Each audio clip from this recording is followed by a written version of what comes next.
بسم الله الرحمن الرحيم.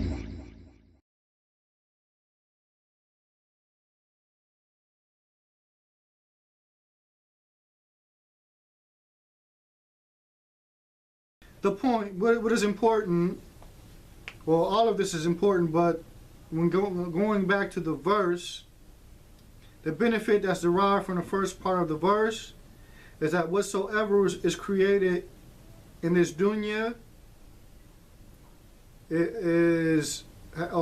Allah has subjected it to the will of man, meaning man is an authority over it and uses it in the means to benefit himself, for lack of better expressions. Now, when looking at this very important point, then we understand that this is a blessing that Allah Tabaraka wa Ta'ala has bestowed upon humanity. It is a blessing. This is without a doubt from the provisions that Allah Tabaraka wa Ta'ala bestows upon humanity, that He provides us with that which is a source of benefit for us. And as a result of that, we should have gratitude to Allah Tabaraka wa Ta'ala in this regard. Now, when looking at our rizq or provisions, then our rizq or provisions are of two types. Our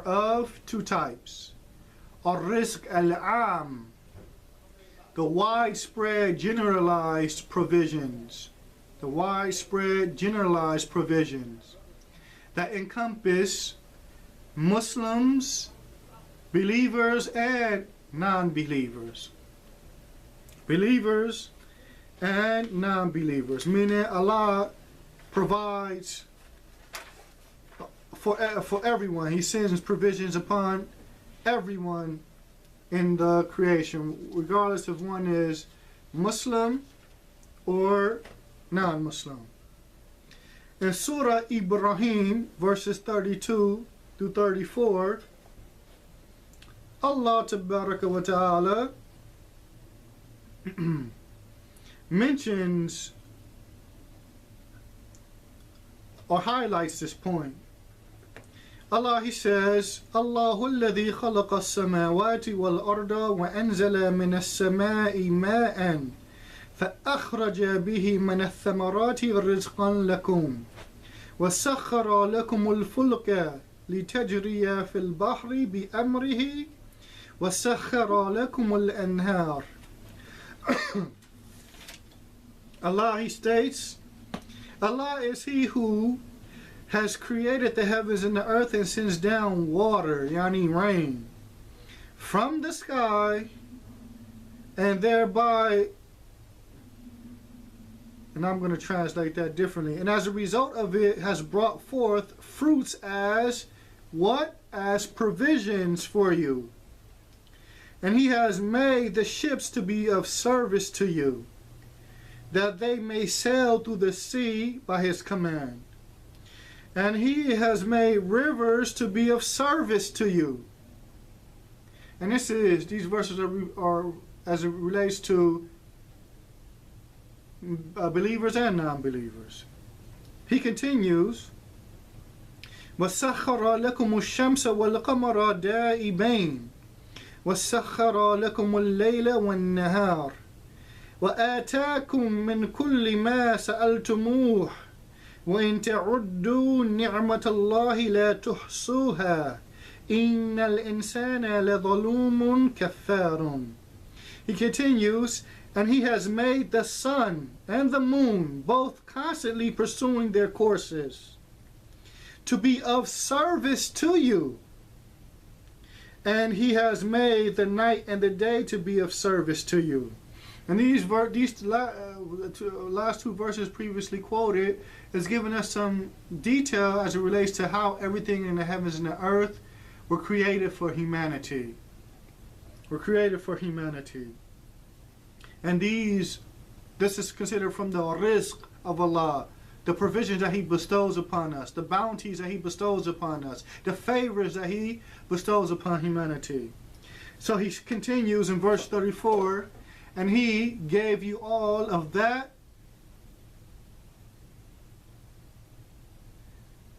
وَأَتَاكُمْ مِنْ كُلِّ مَا سَأَلْتُمُوهُ. I don't like the translation in the Noble Quran. It seems almost incomplete. So I'm going to translate it like this. And whatsoever you asked of Him, He gave it to you. Whatsoever you asked of Him, He gave it to you. And if you were to attempt to count the blessings of Allah, you would never be able to enumerate them. You would never be able to enumerate them. Verily, or undoubtedly, man is indeed an extreme wrongdoer and disbeliever. Indeed, man is an extreme wrongdoer and disbeliever. So this is what is intended by ar-rizq al-am, that the provisions and bounties and favors that Allah bestows that are found within the heavens and the earth. Rain alone is tremendous. It's a tremendous blessing that is bestowed upon man. All of these are widespread provisions that all of humanity partakes in, regardless if they are from amongst those that are obedient to Allah or from amongst those that are in opposition to the guidance of Allah. In opposition to the guidance of Allah. The second type is ar-rizq al-khas. Ar-rizq al-khas. The specified rizq. The specified provisions. And this particular provision, it is only given or is only possessed by the believers. And it is Allah Tabaraka wa Ta'ala blessing an individual with al-Islam and al-Iman, and granting a believer success in implementing His commands and avoiding His prohibitions, granting a believer success in repenting to Him, granting a believer success in seeking His forgiveness, granting a believer success in seeking beneficial knowledge in order for him to better fear his Lord, and thus forth and so on. This is ar-rizq al-khas, or the specified provision. The specified provision. So again, to reiterate, ar-rizq naw'an, the provisions from Allah are of two types. Ar-rizq al-am, the widespread provision, and ar-rizq al-khas, the specified provision. And unfortunately, because if I was actually doing a class where there are brothers in front of me, I would be asking questions to ascertain if the people understood. But unfortunately, we're not in that type of setting or scenario. And so it's just hope that the sisters are diligently writing things down. Now the question would be, how do we profit from this understanding? How do we profit from this? How do we benefit? How is this a source of benefit for us? It is a source of benefit for us if we really contemplate over it, because it indicates that the obligation of a servant of Allah being thankful to Allah. Being thankful to Allah. And when looking at ash-shukr, as this is the Arabic term, ash-shukr, which is normally translated as thankfulness, do we want to understand what is intended by that? What is intended by that? Al-Imam An-Nawawi, or Rahmatullahi Ta'ala alayh, he states, Shukr al-Abd Allah Ta'ala i'tirafuhu bi ni'amihi wa thana'uhu alayhi wa tamamu mawadhabatihi ala ta'atihi. He states that the thankfulness of a servant to Allah it is, and thankfulness is consistent of these three things. It is acknowledgement of Allah's blessing upon him. It is acknowledgement of Allah's blessing upon him. It is praising Allah Tabaraka wa Ta'ala on account of that blessing. As Allah Tabaraka wa Ta'ala, when dealing with the first part, acknowledgement of Allah's favor upon him, this is in accordance with the statement of Allah, وَأَمَّا بِنِعْمَةِ رَبِّكَ فَحَدِّثْ. And as for the favor of your Lord, then speak about it. Speak about it. But one doesn't speak. What is not intended is that this is a command to be boastful. That's not what's intended. But what is intended is that when one brings up the favors that is bestowed upon him, that he acknowledges that this has only come to me as a result of my Lord favoring me in this regard. He acknowledges that there should be some praise of Allah. Doesn't Allah praise or merit that he be praised for the tremendous bounties and blessings that he bestows upon humanity? Should not he be praised and exalted for that? Anybody with an inkling of intellect will answer that question in the affirmative. Of course, the Lord of all that exists, the Lord of might and honor, the Lord of majesty, of course he should be praised for this. Then the definition continues, and that he perseveres when dealing with thankfulness.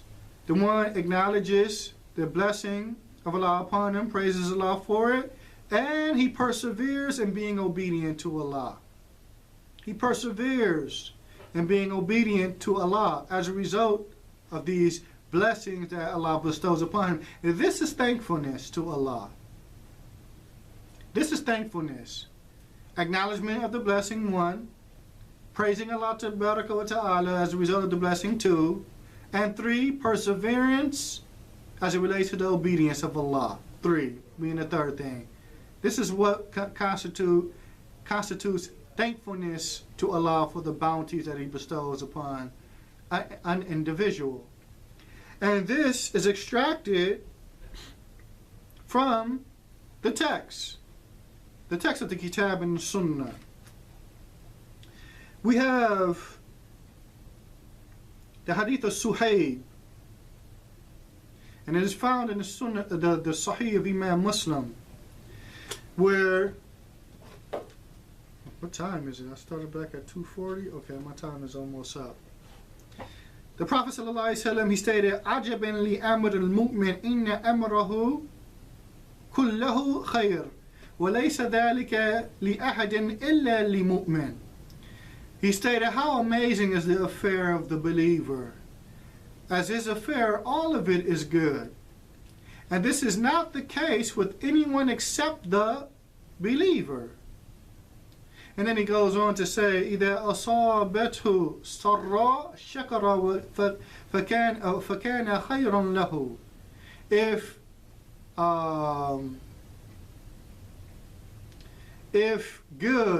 he is touched with prosperity, for lack of better translations, if he is touched with prosperity, then he is thankful, and this is good for him.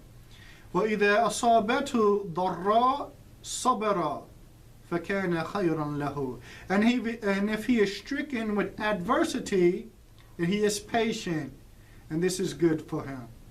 So the believer, when he is touched with prosperity, he is thankful.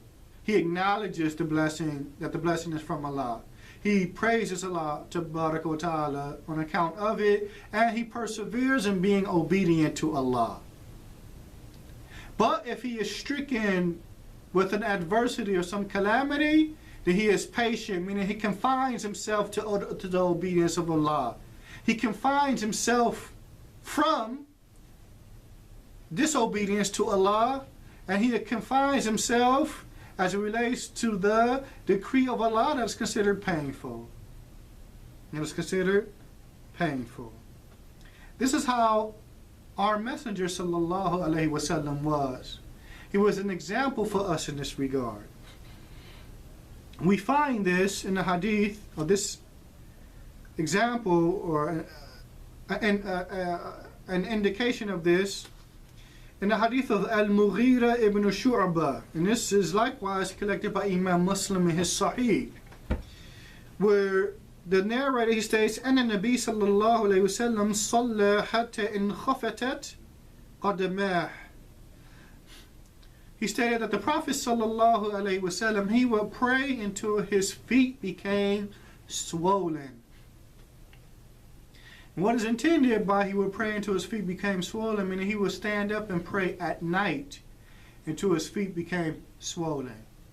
So it was said to him, أتكلف هذا وقد غفر الله لك ما تقدم من ذنبك وما تأخر.